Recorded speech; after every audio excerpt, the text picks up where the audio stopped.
What is up, guys? Doug Polk here, and today we're going to be talking a little bit about my match I played with Sulksy 2 days ago, as well as how to be involved on YouTube, Twitch, and also be playing high-stakes poker. So it's mainly going to be a vlog-type video.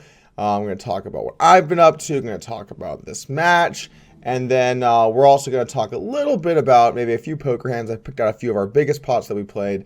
I figured you guys would like that as well. But before we jump into a lot of the content about this match, about high-stakes poker and stuff, I kind of want to just take a step back and talk about my past as a poker player and, the journey that it took for me to get to where I am today. Because I feel like for a lot of people, when they look at like the high-stakes poker players, they think, oh man, those guys have just always been there. They've always just been at that top level, when, that's really not the case. If you look at my poker career, my first 5 to 10 deposits, I can't remember the exact number, I all busted. And my first couple years were a serious struggle. I don't think I was profitable in poker for my first maybe even year, 10 months, maybe even a full year. And I lost a lot of deposits at the time that meant a lot to me. I remember when I would lose a $50 deposit and wake up the next day and be devastated. So my career didn't exactly kick off on an awesome note. In fact, there's a thread somewhere on 2+2 called "I've reached the end of my rope," where I talk about not being able to win at even the smallest stakes games. So if you want to see something kind of funny, it's on the internet somewhere, guys. I'm sure you can find it. Anyway, eventually I found my stride with full ring poker. Okay, I don't know what about full ring, something about it. I was able to get behind, no set, no bet, who knows. And I managed to really turn my bankroll from a little into a lot. Full ring was kind of what made me, I guess, mid to high stakes player to begin with. I ran up a bankroll. I finally had like $100,000. Things were going awesome. I dropped out of school, etc. Bought my first Mercedes, all this great stuff. And then in 2011, I went through a really, really crippling downswing that coincided with Black Friday. I was actually like one of the most sad times of my life for sure.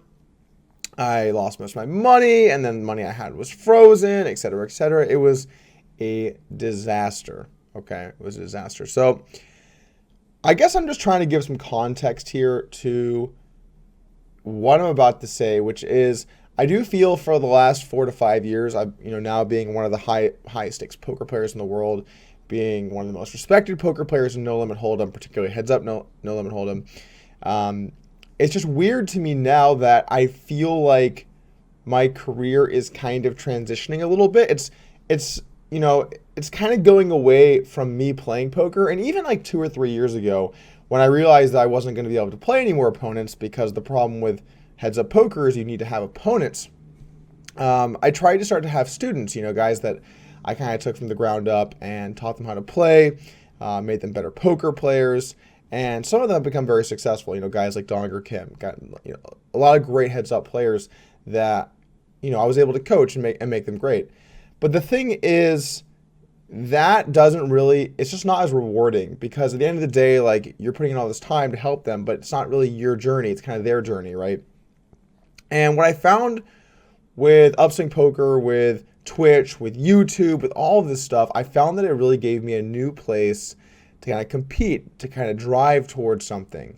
And that's something that I've missed in my life so much for the last few years. And I kind of felt, I look back on my life, I've always been competitive and stuff. When I was really young, it was chess, and then it was video games, and, I tried to be good at music for a little bit. That failed. But you know what I'm saying? Like, I've always kind of been into something like that. And my life just didn't have that anymore. And that really, I guess, made me feel a little more empty. So this new kind of battle, to like put out this content, to like try and reach more people, to like try and make good content, I've been really enjoying it. Now, kind of where I'm driving this point of this video at is that now, people want to play me. And it's been a couple of years since people wanted to play me. There've really not been opponents in the streets at all. And so I played a match against Sulksy 2 days ago at 1 or 200 on stars. And, I could tell that I was pretty rusty. I could tell that I hadn't come up with some counters to some new stuff that seems to be popular on the internet, a lot of small bet sizes, a lot of weird stuff going on compared to conventional strategies. And I really felt like for the first time, in my, I guess, life that I kind of have two different options that I can really do as far as, what I'm going to do with my time, where I'm going to spend my energy, etc. And really it's, am I going to be a high stakes poker player, or am I going to continue to make content and continue to try and like grow poker and continue to try and, do what I've been doing? Because the thing about it is high stakes poker, especially when you look at high stakes poker today, it's the kind of thing where if you want to be good at, you really have to spend most, if not all of your time. It's not like a part-time thing. And then when you look at YouTube, Twitch, that type of stuff as well, social media, all of that stuff, that's also not a part-time thing. And so this is the first trip where I've kind of been like torn. It's like, I want to continue to do all these things I've been doing, and this is why I spent the last few days off. But I want to keep doing all these things I've been doing, the YouTube videos, the Twitch streams, all of that stuff. I love doing that. But then I also want to play high stakes, and so it's just kind of like I don't really know what to do.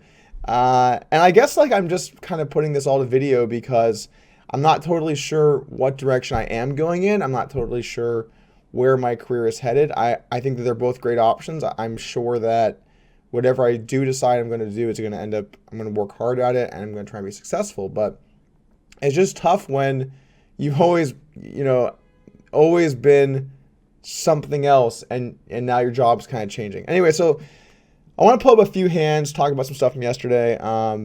Tilting day yesterday. Tried to get my hair cut. Could not get a taxi in downtown Vancouver. I don't know how they make it look so easy in the movies. They're like, hey, taxi. And someone like just jumps in the cab, like 30 minutes in the rain. Couldn't get a haircut. So like before those comments roll in, I know those comments. I tried to get a haircut, guys. I'm getting one today. But I wanted to get this video out for tomorrow. Anyway, let's go ahead and pull up some hands, okay? So here we have pocket jacks. And we open and get 3-bet and 4-bet. I'm going to call.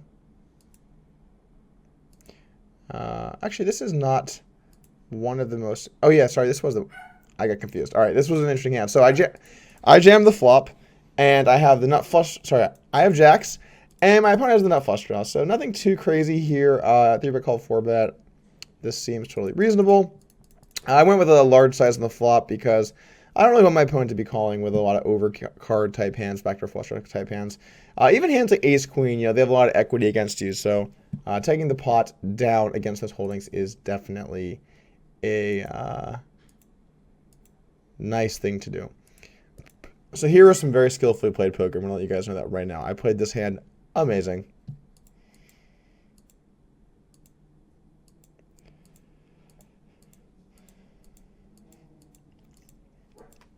Yep. So that's how you do it, really. You show up at high stakes. You got the aces. They have the kings. Enough said, right? Kings.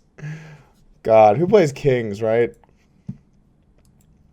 Okay, so this is actually the first, I would say, interesting hand. So we calling up with ace-6, and the flop is ace-10-3.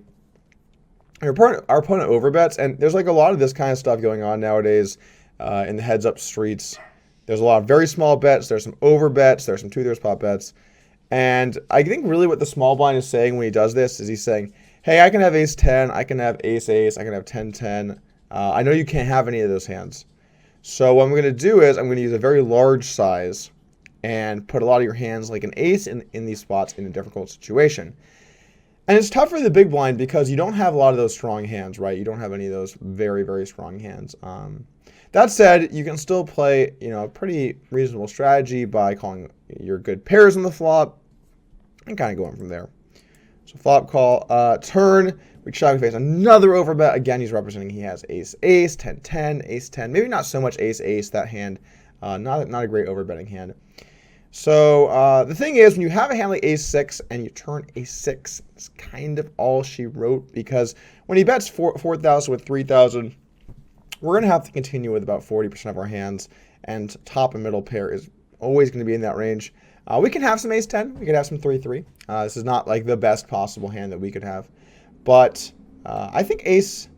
Well, no, I actually 3-3 is probably better. But you can't just only call down with your best hands, because then you're going to fold like 80 or 90%. So we call turn, and the river is a queen, which... not really that relevant of a card. We can't have ace-queen. We can't have queen-queen. We could have king-jack, but not enough combos of just that. So I think we have a pretty clear call down here with ace-6 and ran to the ace-10. which is interesting because most of his flop bet sizes were small, and then that one was just massive. So kind of interesting. All right, so he opens 8-7 suited on the button, call, re-raise, check, and so I take a stab at it, backdoor flush draw, backdoor straight draw, etc. And our opponent goes for the check call. The turn we turn a gut shot, I could really go either way here. Makes some sense to continue barreling now, having picked up equity. Makes some sense to check as well, because if you get check raised, this hand kind of sucks to not be able to hit your straight. And additionally, I'm not totally sure how much fold equity we have against his flop check call range.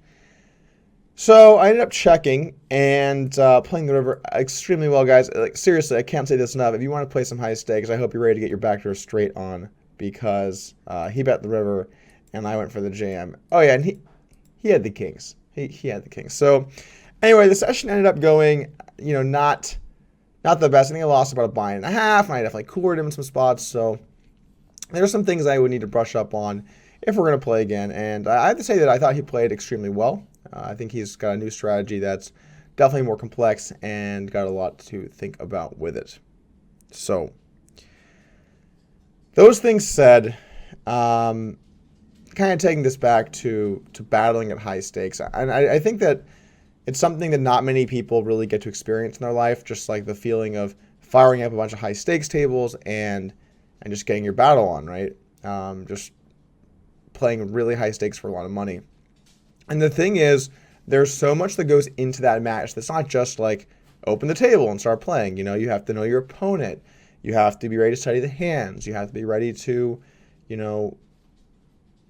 figure out counter strategies, figure out how they play, figure out how they think. And I think one of the things I was always really good at with Heads Up was being able to figure out how people think. And that's actually why in Heads Up, the edges have always been so big compared to things like 6-max. Because, yeah, I mean, don't get me wrong, in 6-max, like, you can use stats, you can use a HUD, you can figure out how people play, you can analyze, your hands and stuff. But at the end of the day, there's so many more just kind of standard-ish 6-max spots, right? Where just someone has a set, someone has an overpair, or ace king into queens, or kings into jacks, and these things happen in Heads Up too, don't get me wrong. But the thing is, as a percentage of the hands you do play, there's so many more situations in Heads Up where there's that room for edge, there's that room to figure out how your opponent thinks, exploit that, and really crush them. But the thing is, as strategies become more complex, as the existence of solvers kind of continues to grow and be seen in these play styles, figuring out how they think becomes harder because it's a better play style, it's more complex, there's a lot more going on with it, there's a lot more different lines going on, there's a lot more raising in weird situations, and all of those things kind of create a much more difficult game, a game that requires more study. So I guess I'm just saying here that it was fun to get back in the streets. I'm glad I put the session in just to kind of see what's going on out there. I'm going to be heading back to Vegas anyways. It's not like I have an option to play high stakes, but in the future, it's going to be interesting to see what happens as far as how I'm going to try to balance playing these kinds of matches and also delivering content to you guys. Anyway, thank you for joining me for this video. Hope you enjoyed the hands. I'll see you guys soon. Keep in mind, guys, I'm going to be back on the Twitch streets tomorrow, 8 a.m. PST. We're going to be playing the W-Coop main as well as a bunch of other tournaments. If you want to see me stream, this should be my last stream to W-Coop. Drop by and check it out. Oh, Bazam, guys, we did it. We rivered a boat. You guys were channeling so hard. You're like, I got this, Doug. And then you just channeled it right up. That's what happened there. Okay. The tightest man. Bet.